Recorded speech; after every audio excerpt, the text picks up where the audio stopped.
Now, you've given, Danno, a witness statement to Prince Harry and other claimants in the phone hacking litigations that's still going on in the British High Court.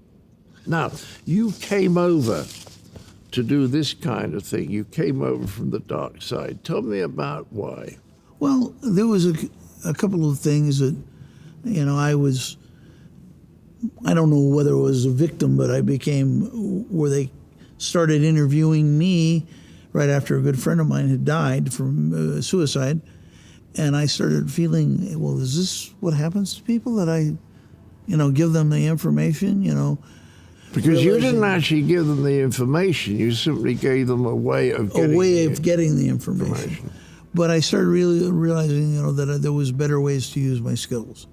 And one of them was, as a child, I had been the victim of a pedophile. And so I started working with a couple of other people and going after pedophiles, tracking them down. And one of them was Jeffrey Epstein. Could I get people that would testify against him?